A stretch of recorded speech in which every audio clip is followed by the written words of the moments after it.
Think positive! Good morning! Good morning! Good morning! So, yan, bago tayo mag-almusal. Ano na bang oras? 8:06. So, maaga ako nagising kanina, alas 4, kasi pinagluto ko nga yung mag-ama na, magtatrabaho. So, bago tayo mag-almusal, tsaka maglalaba, kinuha ko na yung aking, maruruming damit dun sa kwarto. Tapos, meron pa tayo mga maruming damit dun sa may laundry. So, maglaba tayo. Medyo maganda yung araw ngayon. Ayan. Hindi masyadong mainit ngayon. Malamig yung hangin kanina. Tapos, may isi-share pala ako sa inyo. Yun, bago tayo mag-almusal. Kasi kagabi nakatulugan ko na. Hindi ko na alam na dumating si panganay. Yung pinabibili naming doorbell sa kanya, eto na, dala-dala na niya kagabi. So, yan, binuksan na nila. Kasi, chinarge nila to. Ito yung pinaka-ano natin, doorbell. Meron na siyang, ayan, yung camera niya, pinaka-CCTV ba? Ayan. Kapag pinindot mo to, tsaka matik naman na makikita mo sa cellphone mo, basta may apps kaya ganon. Hindi ko pa siya alam. Pero si panganay, inano niya doon sa phone niya. Hindi pa nakakabit ito sa pintuan, doon sa labas. So, mamaya na lang daw. Tapos may speaker to. Parang ganito. Ayan. So, nakalagay na siya doon. So, pakita ko sa inyo. Dito namin nilagay. Ayan. Ayan. Dito. Dito siya, yung speaker niya. Dito maririnig. So, pag pinindot natin yon, total na charge na to. Yan. Pag pinindot natin, pag nag-doorbell tayo,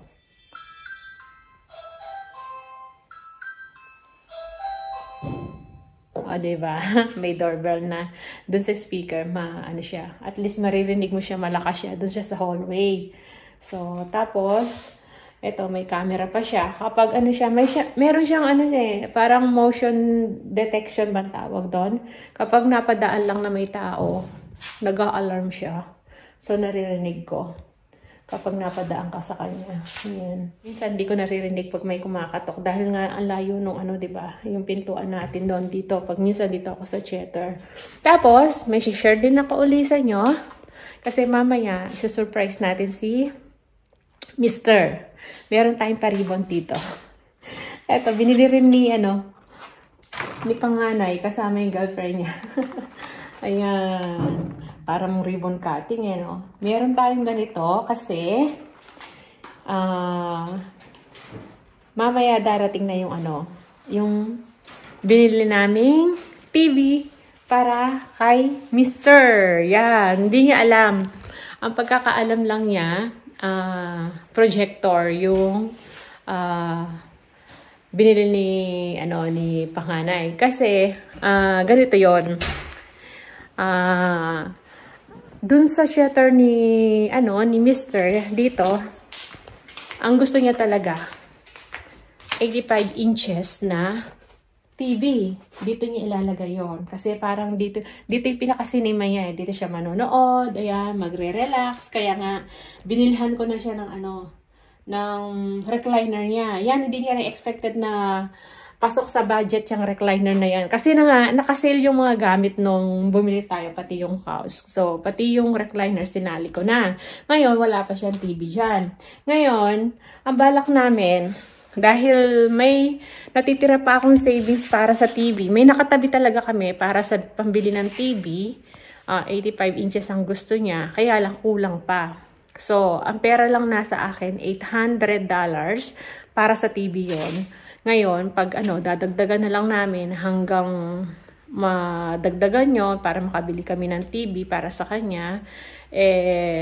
Kasi yung TV na 85 inches, parang nagkakahalaga siya ng $2,000 to $3,000. So, siyempre, medyo pricey, di ba? Kasi 85 inches nga naman Tapos, yung Samsung 4K pa siya. Lahat meron ng doon. Ang nangyari, noong una, merong sinuggest si panganay kung gusto niya yung projector. So, maganda rin yung projector kasi new generation siya ngayon. Bagong labas yung projector. Tapos, pwede siya dyan. Kahit saan, nilipat mo yon, makakapanood siya, maano rin, malinaw. And then, makakapag-movie si Mr. hanggang 100 inches yun. So, yun sana, mura lang yun, 1,200. Kaya lang, hindi available. So, hindi siya available dahil nga mabili yung projector. So, pagkakaalam talaga ni Mr. projector na lang ang bibili namin kasi para dun sa 800, doon sa 1.2 na yon na projector, maghahati-hati kami.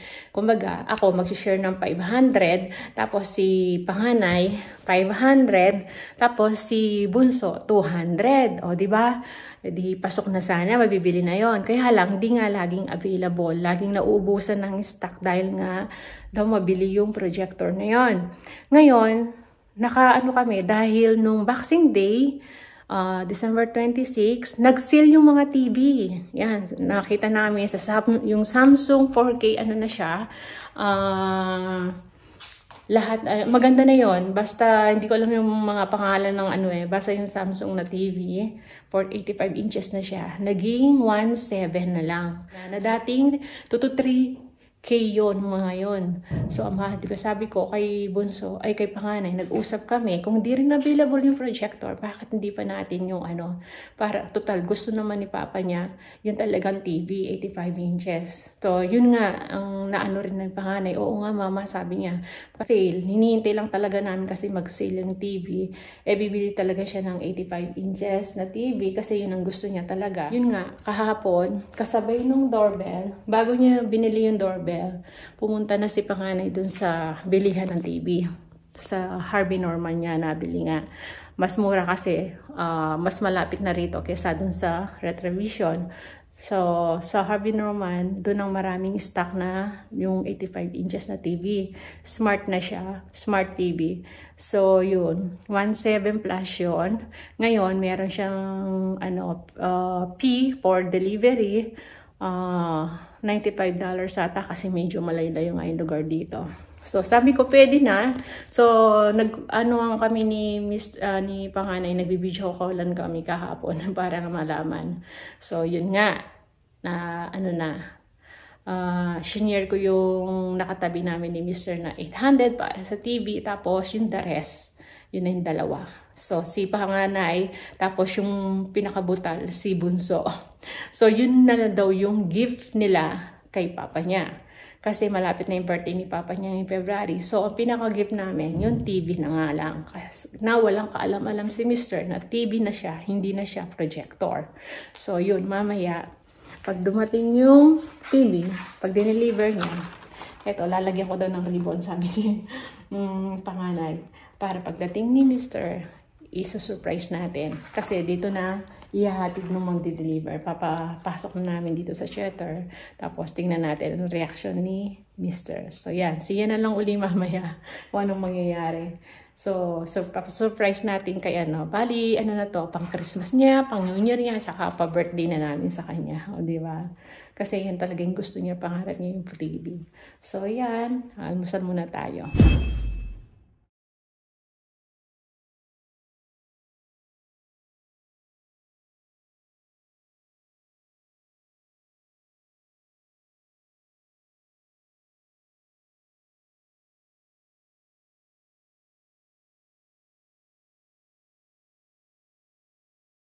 So, ayun na nga, ang bilis lang.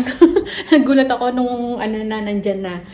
Nag-text lang tumutunog na naman yung ating kasi nga dumaan ako. So, yun, nag-text si panganay na 5 minutes andito na. Kaya nga naka-ready na ako, binuksan ko yung pintuan. So, eto na yung TV natin. TV ni Mr. pala. Ayan, ang laki niya. 85 inches, oh. So, sasakupin niyo to itong wall na to. Yan. Tama-tama yung dati nating TV stand. Ayan. Yan ang gagamitin. So, yung paribon natin. Si panganay na lang ay magkakabot. Ayan. Ipit natin dito. Si panganay ang kasi uwi rin si panganay mamaya kaagad. Kasi nga, isa-surprise namin si Mr. O yan. O, diba? May pa-ribbon pa. Ayan. Magugulat talaga si Mr. niya kasi alam niya, projector yung binibili. So, hindi niya, na yung wish niyang 85 inches na smart TV. Ayan na. Naging totoo na siya. O, diba? Hintayin natin mamaya kung ano maging reaction niya. Hello, balik tayo. Nag-text si Mr. Pauwi na daw siya. So, hindi ko binuksan yung ilaw kasi baka mahalata ako. Bakit nakabukas na yung ilaw?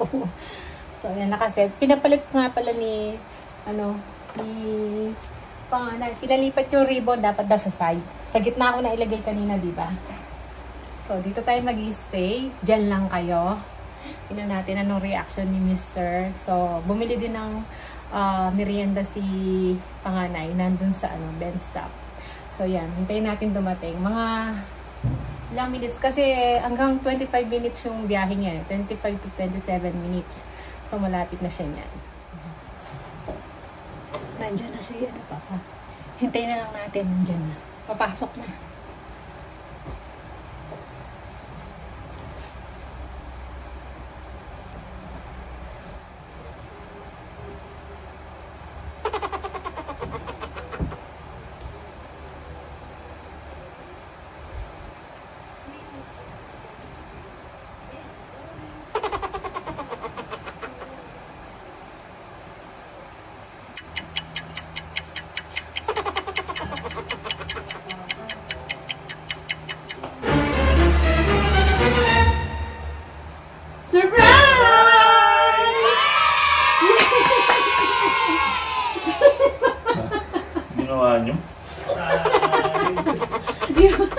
Projector! Wow! Projector! 85 inches! Your wish! Very cool! Wow! Oh! Ano? Projector? Ano meron? Walang projector! Ano meron? Ano to? Surprise! Happy birthday! Advance happy birthday! Happy New Year! Merry Christmas! Merry Christmas gift! Happy New Year gift! And birthday gift! Good? Ano ko? Tama. Wala nga projector eh. Early birthday. Early Samsung, birthday. Samsung pa mo kahit yung na lang eh. Yun, basta. Yeah? Yun ang pinaganan namin ng anak ko. Ano? Ano kayo, no? Nagulat ako kanina nung dinilibin. Ano kaya sabi ko? Loko kayo. Loko kayo daw? Ano na ako na kaya projector. Medyo madala doon. Yan namin, yung projector na eh. Yun na yung nakaano sa'yo. Kaya lang hindi available nga. Tapos, napagano lang, di ba? Hinihintay natin. Magkano yan eh? Di ba hinihintay natin mag-sale? Nag-sale na! Magkano yan? 1,700 something. Kahit yung mga 1,000 lang, pwede na. Sige, sosoli namin. Gusto mo? Bago. Kagami na pang merienda yun ng mga tao. May ribbon pa yan. Kagabi ka pala, tinago ng pangalan mo. Na-surprise si Mr. Ba? May video pa? Hindi niya expected na, saan ang ilaw? Projector.